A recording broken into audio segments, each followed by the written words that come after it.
What's up, guys? Welcome back to Newswave. So we got the Nintendo Switch firmware 7.0.0 released, and pretty disappointing. We'll talk about that and why the core idea of that update that a lot of people believe it was for was also a disappointment. That's something we'll go over as well. We also saw Epic Games make another big play, and it's going to annoy some people because it's pulling a game from a shop that it's been sitting in for a little while now, 2 weeks before it comes out. So not looking great there. It just looks like Epic Games is trying to push around Valve right now with Steam. As always, guys, enjoy these videos, do hit the like button. It does help out. We're actually going to start today with Resident Evil 2, the remake that's out that everyone's been playing because it's an awesome game, and if you have not yet, I would check it out. It's a really good time. Very good horror survival with a little bit of action thrown in. Fun game, though. And people have been actually looking through the files for the game, and they found an interesting model that looks apparently like Chris Redfield from Resident Evil 7. Now, I know there's a bit of controversy around how he looks in Resident Evil 7, but here's the screenshot that people were sharing, and it appears that they actually found him in the files. Resident Evil 2 is already in there, and they actually were able to make him playable. Apparently, the files are all named after Chris Redfield, so it appears that it's pretty straightforward that that's going to be, I guess, Chris Redfield at some point. Whether that means he becomes an unlockable character throughout the game, or I guess they just add him with DLC or something. Maybe it's a free update. It's Capcom. They've hidden stuff in games before and then make you pay for them with on-disc DLC, so I'm not sure if it's going to be something that's just a free update. I would hope so, because it seems that the sales are very good, and you kind of want to do something really cool for the fans that are buying the game and supporting it. Why not release something like Chris Redfield for free as just a playable character to go through? I don't know if he'll have his own scenario or his own playthrough or anything, but even if he just kind of fills in for like Leon or something in his playthrough, that would be really cool, but we'll see. We also had Microsoft actually hire Damon Baker. Now, if you remember, he was with Nintendo, and then like last month, he said that he was actually moving on from Nintendo, as in there was a new opportunity that's come up for him. And a lot of us figured he was leaving his position where he was like the head of partner management. So he would talk to a lot of third parties. And if you remember, he was in a lot of indie showcases, or the Nindies, because he was responsible for trying to make those partnerships happen and bring them in to the Switch. And the Switch has turned into an indie powerhouse, and it seemed a lot of that had to do with what he did at Nintendo. So he's moved on, he's left Nintendo. A lot of us figure, oh, I guess maybe he's leaving the gaming space. Turns out Microsoft actually hired him, I guess, to come over and do what he was doing for Nintendo, but with Microsoft. Yeah, he announced it. Then you have Aaron Greenberg and Phil Spencer tweeting about it on Twitter and everything. So he's now moved from, I guess you'd say, the red team to the green team. But there's a couple reasons why he would do that. One, the opportunity might be better. Maybe he has more power there. Maybe I assume he's getting paid more. But it's going to be interesting to see what he can do for Microsoft, because I'll tell you now, this is a hire for, again, next generation. Microsoft is building their next generation team, I guess you'd say, around the initiative, all the studios, personnel like Damon Baker, bring them all in, and it seems like they're going to have an interesting next generation, a big push, I would say, to try to make up for what happened with the Xbox One when it launched, which was really bad. So we'll see what Damon Baker is able to get done. I'm also going to be curious if he shows up on Inside Xbox or anything like that. It's interesting because he's been at Nintendo for over a decade, and he could be showing up on Inside Xbox as soon as this year. So it'll be interesting to see him on that stage. Also, some fun retro news. 8BitDo announced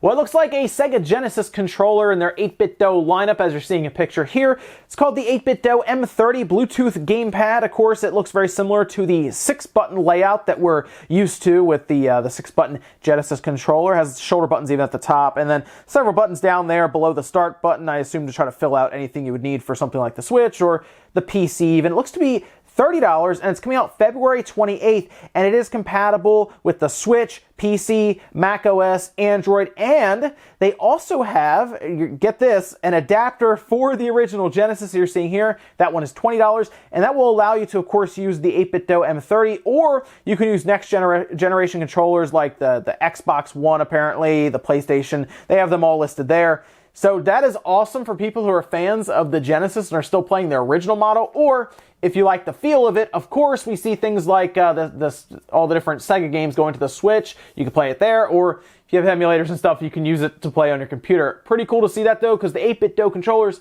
are really good. At least I think they are. So, hey, the more they can come up with, the better. All right, guys, some of the quick news out of the way. Let's get into the bigger stuff. We're going to start right away with the Nintendo Switch 7.0.0 update. We talked about it before after data miners were able to spot that it was coming out pretty soon, and it has. It kind of just released yesterday, and it's disappointing. A lot of people pointed that out right away. They're like, wow, there's really not a lot here for it being a jump from, 6.2 up to 7. There was a lot of hope that there would be something more than stability, and there kind of was, but mostly not. A lot of people were hoping for, I don't know, themes, folders, anything, messaging. There's so much stuff that people are asking for, but let's quickly take a look at what we got for 7.0.0, which did actually add 6 new Super Mario Bros. U Deluxe icons for your user. So there you go. You can apparently change out for different icons for your characters.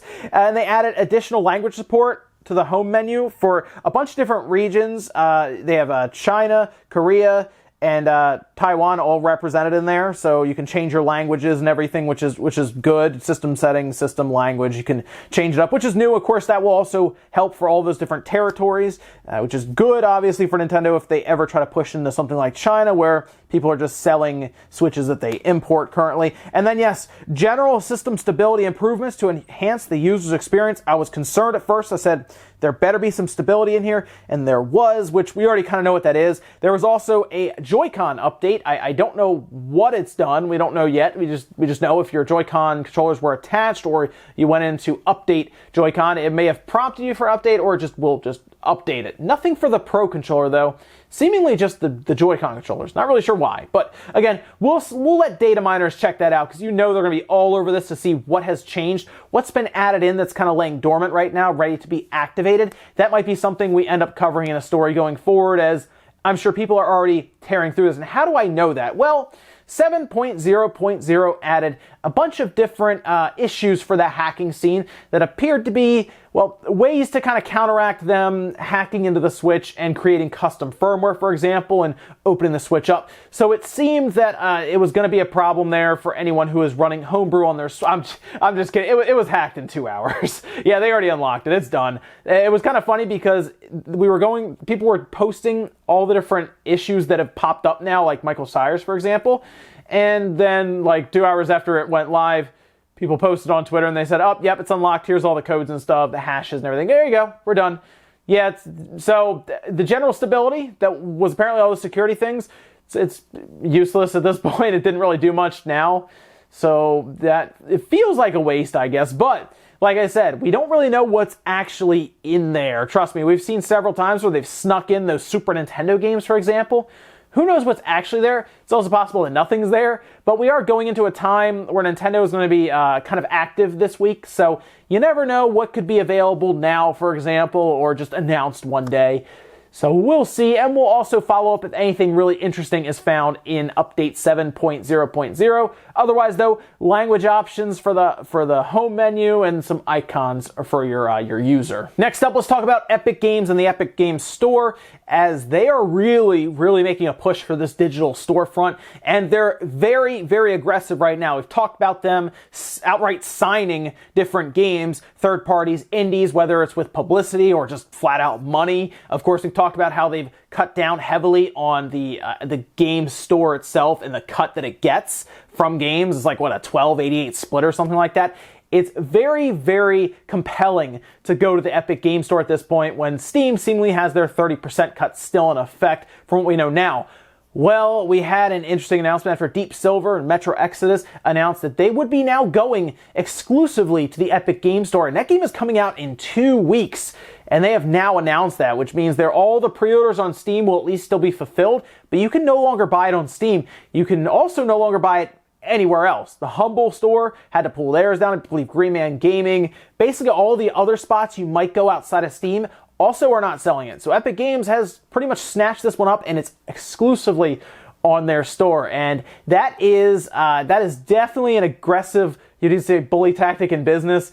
They're not messing around. They got Fortnite money, and they're not afraid to spend it. Well, Valve did actually chime in on the Metro Exodus Steam community page saying, later today, sales of Metro Exodus will be discontinued on Steam due to a publisher decision to make the game exclusive to another PC store. The developer and publisher have assured us that all prior sales of the games on Steam will be fulfilled on Steam, and Steam owners will be able to access the game and any future updates or DLC through Steam.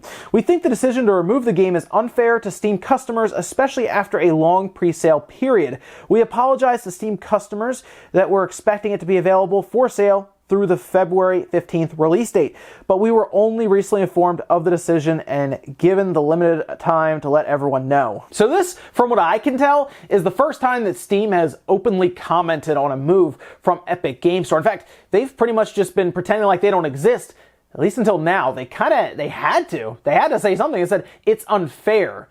Yeah, this is what's happening right now, and Valve needs to kind of wake up to this. Epic Games, they're going to keep doing this, and they're doing it a lot now, and it's just going to keep getting worse, I think, for Steam. And I don't know if Steam really cares to get anything exclusive to their store unless they develop it, mostly because they still obviously are the biggest place to go to buy games. But you're going to keep seeing this, and I'm going to be curious when Steam, or Valve, I guess, would actually do something and put their foot down. And you know what? This is a shame because there are a lot of people who probably bought it on Steam, like we said here, through pre-orders, and maybe some were even expecting to buy it today, right, or tomorrow, or leading up to release, and now they have to go to the Epic Games Store. That's kind of frustrating, I will admit that. So at this point, Valve needs to get with it here, and they need to figure out if they actually do need to start buying into some of these games, pull exclusivity rights to their store, because eventually they're going to see a lot of these bigger games. They got Ubisoft to sign with them. Like, they're not messing around. So, Valve, you might want to either start developing some games that are worth it, like, I don't know, Half-Life 3, or actually start signing some stuff, or you could actually start to lose that market share a little quicker than you'd think. Next up, let's talk about Apple for a minute, because it appears that they are interested in possibly approaching the actual, I say that lightly because obviously when you buy an iPhone or an iPad, you are treated to a lot of mobile freemium style games. Well, Apple seems to be a bit interested in the other side of gaming with more premium models, as in games that you straight up buy and, well, I'm about to say they don't have microtransactions, but a lot of them have microtransactions, but you kind of get what I'm saying, right? They're not freemium things, there's things you would pay for outright up front. And that's because Apple appears to be aiming to actually have their own subscription service similar to Netflix, but for games. This is actually reported over on 9 to 5 Mac, who actually pulled their information from Cheddar after there were 5 different sources cited as to Apple talking to different game developers about having their own storefront and essentially Netflix-like service for games in which Apple would actually act as the publisher, which would not work. This is not a subscription service that would work for freemium style games. You don't put free games on a subscription service that you would pay like $10 a month for because they're all free. Like Candy Crush Saga, you just download. So these would be actual games, we assume, and the iPad, the iPhone, the higher end ones are actually capable. Remember, they showed us a whole showcase of it playing basically an Xbox One game, NBA. And it looked pretty good, and they said it's comparable to something like the Xbox One. Now, it's also much more expensive, but the idea is at least there, and if they can get into gaming, they have the money to do it. I told you guys, there are a couple companies that could definitely step in and make this work. Google, Amazon, Apple. Those are the definite ones and that could actually do it. So we'll see if this is an actual thing that takes place, but it does sound like, at least right now, they are exploring the possibilities. And yeah, subscription-based services are hot right now. And if Apple feels like they can get games out there that people would actually buy into, they can get more money from you every month. So that's the way they're looking at it. And in our last bit of news, let's talk about the UK sales charts. These are the physical sales in the UK for all different games. And we're going to start with the top 10 because it did include Resident Evil 2. Now, of course, Resident Evil 2 went on sale on Friday, so it's a Friday-Saturday thing. And we also have comparisons to Resident Evil 7 when that released. So here we go with the top 10. Resident Evil 2 did top the charts as we would expect. Red Dead Redemption 2 at number 2, Call of Duty Black Ops 4 at 3. New Super Mario Bros. U actually dropped 44% in terms of sales, which pushed it down to number 4 from the first spot. FIFA 19 below that. Ace Combat 7 dropped all the way down from 2 to 6. Super Smash Bros. Ultimate, Mario Kart 8 Deluxe, Grand Theft Auto 5, and Crash Bandicoot insane trilogy. Now let's actually quickly talk a bit about Resident Evil 2 and how it did compare to, say, Resident Evil 7, because it's actually down technically from Resident Evil 7, whereas Resident Evil 7 is still like one of the best, I guess, debuting games in the UK since Resident Evil 2 came out, so you have to go back to Resident Evil 7 for the last big release. However, Resident Evil 2 was down about 18%, but a lot of people have to remember, because I see people talking about this, Resident Evil 7 came out on a Tuesday, Resident Evil 2 came out on Friday, so there are several days in there that Resident Evil 7 had to sell copies. So I actually think this is pretty good, and I think Resident Evil 2 is going to continue selling actually going forward, like for possibly months. Resident Evil 7 had a decently long tail of sales, and I think Resident Evil 2, especially if they have more stuff to add to it in terms of content, will just continue to sell. Now we also have to see sales and things like the media crates, and we have to see sales in MPDs, but I think Capcom is going to be very happy with how Resident Evil 2 has sold, and I'm looking forward to what they can do with this RE engine with things like Resident Evil 3, Dino Crisis. Like, there are some cool things that they can remake, and I hope that the sales from this encourage them to do so. That's one of the reasons I was excited to see it top the charts here. I expect it to pretty much top the charts most places, including the MPDs. Although I guess Kingdom Hearts 3 is technically in there, but I think Resident Evil 2 will outsell Kingdom Hearts 3, but mostly in the MPDs. Probably not in Japan, but we'll see, guys. Let me know what you think about this down below, because I'm very curious. Ladies and gentlemen, that's going to do it here for Newswave. If you enjoyed this video, guys, hit the like button. It really helps out. If not, hit the dislike. Leave comments down below about everything we talked about, whether it is Nintendo's update 7.0.0. Are you getting a little tired of these very small updates, but they're jumping to the next full number over and over? Do you want some features like themes or just the ability to change your background? Let me know down below about that one. And then what do you think about Apple possibly entering the games market with a subscription service? Do you think they can get away with it with the amount of money that they have? And you think they can actually bring games that'll make you want to buy in? Thanks, guys, for watching, and I'll see you next time.